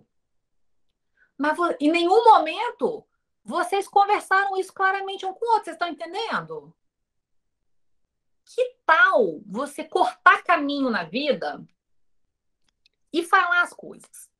Se alguém chega para você e fala, fulaninho ganha tanto, por que que você não ganha? Você vai olhar e vai falar assim, olha, tô muito triste com isso que você me falou. Porque normalmente a pessoa se dói que ela te magoou, se é uma pessoa que gosta de você. Ela estremece quando ela ouve isso. Isso abre um diálogo que às vezes nunca existiu entre vocês. Chega e fala, olha, eu tô aqui, minha realidade é essa, e você explica mais ou menos o mundo do concurso. As minhas opções são essas, iniciativa privada é assim, assim, assado, tem o pró de receber o salário todo mês, mas tem o contra disso, disso, daquilo. E aí o concurso tem esse pró e esse contra, eu escolhi por aqui, eu tô com medo. Fala a verdade, eu tô com medo. Tô sofrendo, tá difícil. Eu não sei se eu sou boa o suficiente para isso, eu tenho minhas dúvidas, mas eu resolvi ir por esse caminho. Aí quando você fala isso, eu me sinto super mal. Que se você clareia o que tá dentro de você para a pessoa, você mostra, ó, tá vendo isso aqui que você fez? Esse machucado aqui foi você que fez com essa frase que você disse. Se a pessoa te ama, ela pode até não concordar com seus planos, mas ela vai medir as palavras. Mas você tem que falar. E não é sair batendo porta ou xingando, ou seja lá o que for. Você tem que falar o que é difícil falar. Porque fala, você é sem noção, você não me entende, você não me apoia. Isso é fácil de falar. Difícil de falar é você olhar na cara da pessoa e falar, tô muito triste com o que você falou. Isso é difícil de falar. Porque isso você assume vulnerabilidade.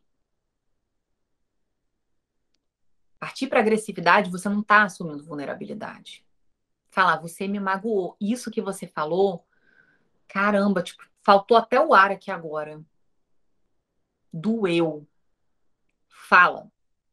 Experimenta falar. É isso que cria conexão entre as pessoas. Por que às vezes tem relacionamentos familiares, as pessoas se amam, mas elas não se entendem, se batem e brigam? Porque ninguém para e fala.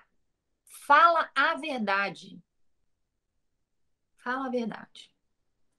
Tenho certeza que alguma coisa pode não ficar às mil maravilhas, mas vai melhorar um pouco. Se você somar a explicação do mundo do concurso, com a explicação da comparativa iniciativa privada concurso, e quando a pessoa falar uma coisa que te magoa, você falar eu fiquei magoada, eu fiquei magoado, porque você disse isso, isso e aquilo, e eu tô me sentindo feia, burra, incompetente, fracassada, por que você disse isso, isso, aquilo, e a sua opinião importa para mim. Olha que difícil falar isso. Você é uma pessoa que eu amo tanto que a sua opinião importa para mim. Então, quando você fala isso, me fere muito. Me fere muito. Eu estou sofrendo com o que você disse. Eu aposto que você desmonta a pessoa. Ouvi, tô quase ligando para minha tia. Adoro. E experimenta falar. Sem agressividade, porque às vezes a gente esconde tristeza com agressividade. Quem aqui já fez isso? A gente esconde tristeza com agressividade, porque é fácil parecer agressivo. O agressivo parece forte, a gente quer parecer forte. Muitas vezes a gente não fala para as pessoas que aquilo doeu porque você não quer se mostrar vulnerável. Você quer se mostrar forte. Então você age com agressividade ou você faz aquela cara de sua opinião não me importa. Sendo que importa. Então, se importa, fala, tua opinião importa para mim. O contrário também, né, Silvia? Às vezes a gente demonstra tristeza quando, na verdade, a gente tá com raiva. A gente mascara emoções. Entendeu? A Chay falando, eu não uso agressividade. Deixa eu ver aqui o que a Chay falou. Eu não uso agressividade, mas eu simplesmente me encolhia, perdia a fala e me excluía. São muitas maneiras de lidar, muitas maneiras de evitar falar o que tem que ser falado. Ou a gente fala, eu não vou me desgastar, ou eu não vou me indispor, e você sai de perto. Lindo, maravilhoso, se você não está sofrendo. Agora, se você fala isso, eu não vou baixar o nível, eu não vou falar não sei o que lá, blá, blá, blá, blá, blá, blá, mas você deita a cabeça no travesseiro e chora, você está jogando contra você. Se a pessoa veio e te causou uma dor, por que você não pode comunicar a sua dor? Como é que a pessoa vai saber que ela causou a dor? Como é que você vai dar chance para essa pessoa melhorar se você não contou para ela? Você está fazendo o segredo da sua dor por quê? Ela causou a dor? Deixa ela resolver. Devolve a bola para ela. Fala, ó, tá aqui a dor que você causou. Resolve, amor. Devolve. As pessoas perdem o rumo quando você fala claramente o que você sente. Vou contar um caso para você, se aconteceu comigo, para mim é emblemático. Estava lá no trabalho e comunicação é um setor muito vucu-vucu, né? Todo mundo de comunicação fala muito, fala alto, fala o tempo todo. E principalmente quando a gente tem alguma transmissão ao vivo, fica um clima meio tenso no ar, porque alguma coisa pode dar errado, né? E nada pode dar errado ao vivo, mas tudo pode dar errado, então fica todo mundo meio nervoso. E tinha dado algum problema com alguma coisa da transmissão ao vivo. E um cinegrafista chegou na minha sala. E era um cara altão, ele é bem altão, bem fortão. Nunca tinha tido nenhum problema com ele, o cara é gente boa. Mas ele chegou na minha sala gritando comigo. Maluco, maluco, louco, gritando, gritando. Eu só virei minha cadeira, olhei para ele calmamente. Falei assim: Fulaninho, qual era a reação, gente? Você grita de volta. Essa é a reação padrão. Você grita de volta. Eu olhei para ele e falei assim: alguma vez eu te tratei do modo como você tá me tratando agora? Porque eu achei que a nossa relação era melhor que isso. Eu vi um cara de 2 metros de altura quase chorar na minha frente. Entendeu? Isso já aconteceu N vezes. No mesmo ambiente de trabalho, uma outra colega, muito nervosa, aquela pessoa carregada, nervosa, surtada, chegou na minha sala gritando comigo. Falei, eu acho que você não tá num bom dia. Faz o seguinte, volta aqui quando estiver mais calma. A menina se debulhou em lágrimas na minha frente. Pediu perdão milhares de vezes. Se eu tivesse gritado com ela, sabe o que ela teria feito? Gritar de volta. Todo dia eu consigo fazer isso? Não, tem dia que eu meto a louca também. Tem dia que eu não tô num bom dia. Ninguém tá num bom dia. Todo dia. Tem dia que eu não tô. Tem dia que a pessoa fala A, eu falo B. Eu não sou a pessoa que eu guardo desaforo pra mim. Nunca, nunca. Algumas vezes eu explodo de volta. Tem dia que eu não tô legal. Isso é humano. Agora, eu sempre vou falar. Se a pessoa fez uma coisa que eu não gostei, eu sempre vou falar. Quando eu tô num bom dia, eu vou falar. Vamos com calma, moça. Ou se é uma pessoa muito querida pra mim, como já teve amiga de às vezes falar alguma coisa assim, caraca, bicho, eu gosto tanto de você. Você falou isso, eu tô mal, tô na bad real com o que você falou. Aí a pessoa falou, pô, desculpa, não era isso que eu queria dizer, blá, blá, blá. Enfim. Mas tem que falar. Todo dia você vai conseguir ser uma lady, ser um gentleman? Não. Tem dia que você vai meter o louco. Ok. Se você falar uma coisa que passar muito do limite, você vai lá depois e pede desculpa quando você estiver mais calmo. Ninguém tá falando aqui pra você ser uma pessoa perfeita. Porque a gente já sabe que isso é um fardo, que a gente não quer isso pra nossa vida. Mas o que eu tô falando aqui pra vocês é comunique. E comunique a verdade. Não vai mascarando o sentimento, não. Tá triste, fala, tô triste. Tá magoado, fala, tô magoado. Tá com raiva, fala, tô com raiva. Fala. Gente, já tô passando demais do horário dessa aula. Vamos fechar aqui pensando o seguinte: você vai gastar sua energia, fazer tudo o que eu te expliquei com a galera que você ama. Com a galera que você ama. Que ali vale a pena investir. Já a galera que você não ama, pessoas aleatórias, colegas, enfim, pessoas que não estão ali muito próximas de você, nem vale a pena você dar toda essa explicação. Primeiro que quando a pessoa ela já está na vibe de te criticar, de ver o pior de tudo, não é você que vai mudar a cabeça daquela pessoa. Ela não está predisposta a conversar com você e chegar num ponto comum. Não, ela não tá. Às vezes a pessoa ela tá predisposta só a ir lá e vomitar as mazelas dela em você, projetar as dificuldades dela em você, projetar os medos dela em você. Dessa pessoa, você corre, mas você corre às léguas. Não deu para correr, também tenha coragem de se impor. E às vezes a gente vai se impor muito mais falando, essa conversa termina aqui, ou não estou gostando do rumo dessa conversa, vamos mudar de assunto, do que você dar um grito com a pessoa. Porque aí a pessoa fala, tá nervosa? Perdeu a razão. Abraça a razão que ela é tua. Segura a razão que ela é tua. Comunica, não estou gostando dessa conversa.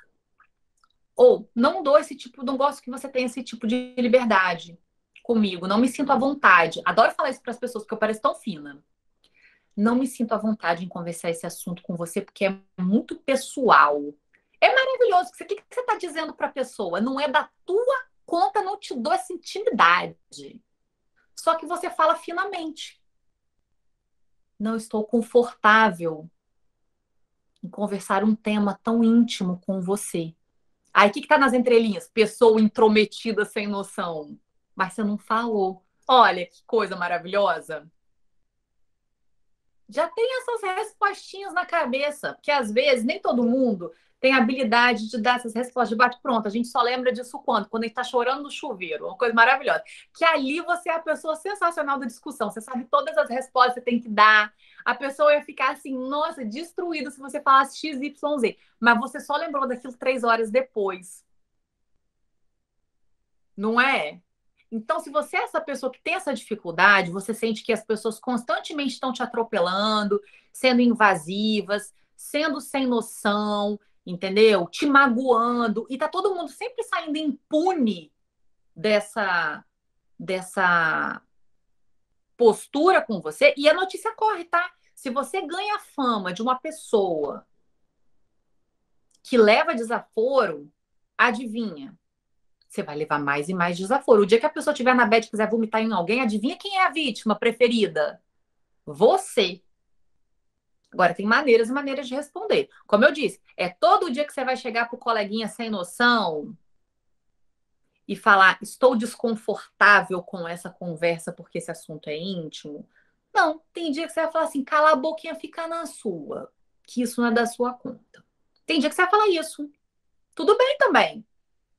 Nós não somos perfeitos. Mas qual é a meta? Afastar os malucos. Primeiro, corre. Não deu para correr?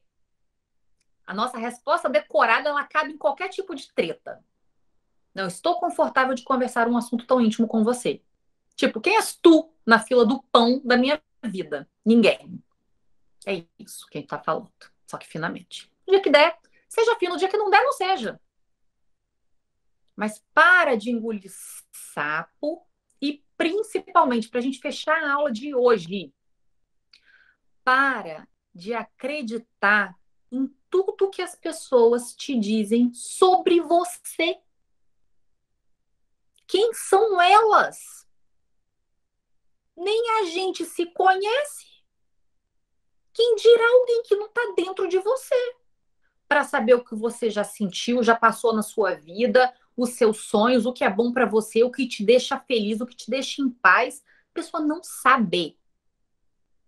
Mas não dá para controlar a conduta das pessoas. Não dá. O que dá para fazer é, quando a pessoa vale a pena, que você quer mantê-la perto de você, você senta, explica, abre teu coração, conversa, fala que doeu, fala que magoou, fala por que que magoou, fala como você se sentiu, dá detalhes. Agora, se é uma pessoa que você não tem esse apego, você corta. Mas você corta sem dó. Corta sem dó. E aprende a dormir tranquilo, sabendo que tem gente que te acha chata, feia, burra, burro, antipático, fracassado. Sempre vai ter alguém que acha isso de você. Sabendo, você sabendo disso ou não, a pessoa verbalizando ou não. Sempre tem alguém que vai te achar o máximo e também você às vezes nem vai saber. E sempre tem alguém que vai te achar a última pessoa, a pior pessoa, a mais incompetente. E a gente tem que viver em paz com isso. E outra, não é porque a pessoa te ama que ela acerta tudo sobre você. Não é porque a pessoa te criou que ela acerta tudo sobre você. Às vezes, as pessoas que estão muito próximas da gente, elas têm várias feridas emocionais, vários traumas. E às vezes elas são cruéis. Cruéis. Às vezes são pessoas que têm até problemas que deveriam ser tratados com um psiquiatra, um psicólogo. E às vezes a pessoa vai falar coisas horríveis para você. E você ama a pessoa e a pessoa te ama, ama. Só que aí você tem que saber separar uma coisa da outra. Tipo, essa pessoa não tá no seu juízo perfeito. Essa pessoa tá projetando os problemas dela em mim. Ou ela realmente acha isso de mim, mas eu não acho isso de mim. O problema é quando você também acha. Não acredita em tudo que te dizem. Não é porque a pessoa te ama que ela tá falando a verdade. E verdade é uma coisa, adivinha, que também varia de pessoa para pessoa. A tua verdade não é a minha verdade, não é a verdade do outrozinho. E às vezes as pessoas que a gente ama adoram, se discorda. Eu discordo dos meus pais, eu amo, adoro meus pais, sou extremamente apegada. Tem coisa que fala que eu falo só Jesus, gente. Não há condição de concordar com isso. Às vezes você ama a pessoa, casa com a pessoa, tem filho com a pessoa, tem dia que você quer sufocar a pessoa com travesseiro à noite. Quero. Às vezes eu quero matar Ronaldo, quero. Às vezes ele me deixa surtada, deixa. Fala coisa que eu não concordo, com certeza. E se ele sentar aqui e falar de mim, ele vai falar a mesma coisa. Doida, essa mulher é doida. Ela acha isso, isso e aquilo, vê se pode isso, maluca. A gente vai achar isso de todo mundo à nossa volta. Com quem a gente ama, a gente se esforça para preservar a relação, mas sempre respeitando a sua dor, as suas vontades e não internalizar, que é difícil pra caramba. Quanto mais você gosta da pessoa, mais dói. mas não acredita. Acredita, vai pela tua cabeça. A gente vai muito pela cabeça dos outros. Principalmente da cabeça de quem a gente ama. Só você, só você. Nem eu, nem outro coach, nem teu pai, nem tua mãe. Ninguém sabe tanto de você ou do que é melhor para você do que você. E aí a gente fecha um ciclo chegando aonde? Você é o responsável por você. Fechou? Clareou, gente, esse modo de lidar com as pessoas e também um jeito de enxergar as pessoas com uma certa paciência extra, né, em razão de filtros diferentes. Entender os filtros ajuda muito a ter uma paciência extra. E um dia, gente, que você quiser dar uns gritar de louco também, vai em frente, porque a vida é assim, entendeu? Faz parte também, certo? Pessoal, amei. A Regina falando que gostou da aula. Amei, pessoal. Ó, vamos lá, deixa eu só falar uma coisinha aqui, um avisozinho. Essa aula está. Ah, olha essa frase aqui, eu quero que vocês internalizem isso aqui toda vez que alguém chegar e falar alguma coisa com vocês que muda o seu humor e estraga um dia inteiro por causa de uma frase que durou 3 segundos. Não seja uma marionete emocional. Não deixa as frases da pessoa mudar tanto assim as coisas para você. Eu quero que vocês leiam. Vocês estão lendo o livro, gente, que chegou para vocês? Leiam a aula 5 que está aqui no livro. Tem atividade, toda aula tem atividade aqui, tá bom? E já vou pedir uma coisa. Lá na aula 10, a gente está fazendo vai fazer uma construção das crenças. É tipo a revisão do curso. Eu botei 10 crenças novas que vocês criaram com o curso. Tá lá no finalzinho do livro. E 10 crenças que a gente eliminou. Como a gente está na aula 5, eu queria que vocês preenchessem metade da lista de novas crenças e metade da lista de crenças eliminadas, para não ficar coisa demais para vocês absorverem lá. Vai servir como a revisão que a gente conversou hoje no início da aula. Fechado, pessoal? Ó, amei, passei muito do horário, peço desculpas, mas eu sou. A pessoa gosta de falar, né, gente? Não tem jeito, não tem jeito. Amei, alguém tira um print aí, por favor?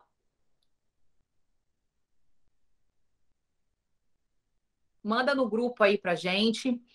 Amei muito. Vamos nos falando no grupo. Tô amando muito a interação no grupo. Assim, tá especial. Assim, realmente. Eu queria muito que fosse do jeitinho que tá sendo, sabe? Com o grau de proximidade com vocês, entre vocês. Tá incrível. Tô amando, amando essa turma. Tá bom? Beijo. Lembrem de encher o tanque emocional de vocês. Não só sábado e domingo, como um pouquinho também na segunda, um pouquinho na terça, um pouquinho na quarta. Vamos parar com as punições medievais. Fechou? Beijo, pessoal!